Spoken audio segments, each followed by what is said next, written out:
Welcome back to Professor Wordsworth, where we unearth the fascinating origins of the words that populate our vocabulary. Today we're exploring a term that is simultaneously a tribute to noble idealism and a gentle critique of impractical folly. I'm talking about the word quixotic.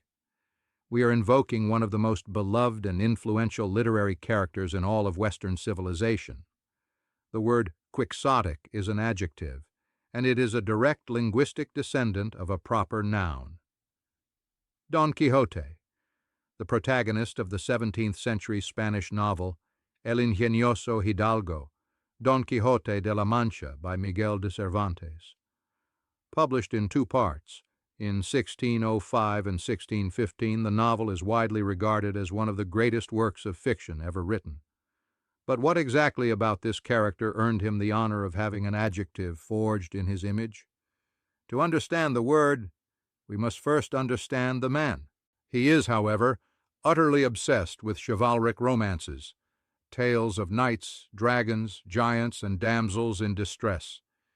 He spends so much time reading these books that he completely loses his sense of reality, deciding that he must become a knight-errant himself to revive the age of chivalry, which he believes has fallen into neglect.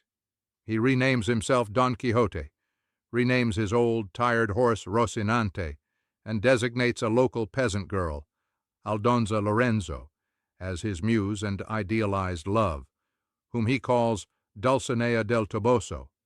He then sets off on a series of adventures, not to seek wealth or power, but to right wrongs, protect the innocent, and fight for a more noble, beautiful, and just world as he imagines it to be. The novel's brilliance lies in the juxtaposition of Don Quixote's soaring idealism with the gritty, mundane reality he constantly encounters.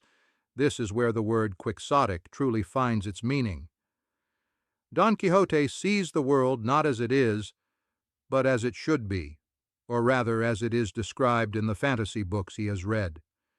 This leads to a series of famously absurd misadventures.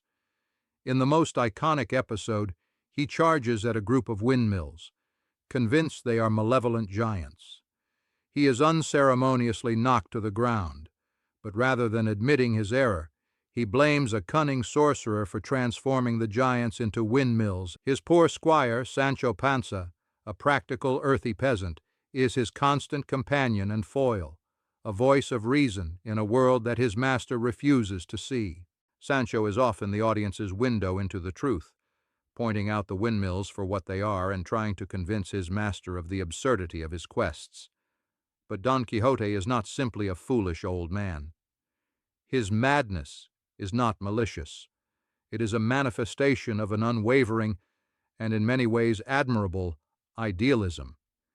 He is unfailingly courteous, genuinely believes in a code of honor, and is committed to his noble purpose. This is the crucial distinction that Cervantes makes, and that the word quixotic has preserved. It implies a sense of noble intent and selfless dedication, even if the methods are completely detached from reality. Don Quixote's intentions are always pure. It is his perception that is flawed. This makes his character profoundly sympathetic and enduringly relevant. When Cervantes wrote Don Quixote, at least on the surface, as a satire of the incredibly popular chivalric romances of the era. By showing the absurd results of a knight-errant's behavior in the real world, he was poking fun at the literary conventions that had dominated Spanish fiction. However, the novel became so much more than a simple parody. It became a profound meditation on the nature of reality, idealism, sanity, and the human spirit. The character's appeal was immediate and universal. The book was an instant bestseller and was quickly translated into other languages, including English. As the novel's fame grew, so did the influence of its protagonist. In the centuries that followed, the character's name began its transformation into an adjective. To be quixotic was initially a direct reference to the character's behavior, but over time, as the reference became more generalized, the word took on its modern meaning. It came to describe any person or a project that is foolishly idealistic, romantic without regard for practicality, or characterized by a pursuit of goals that are unattainable. A quixotic quest is one that is noble in its aim, but ultimately futile. For example, a young inventor's attempt to create a perpetual motion machine might be described as a quixotic effort. The word carries a certain bittersweet quality. We may admire the purity of the motive, but we also acknowledge the impracticality of the action. The word's endurance is a testament to the power of a single character and a single book.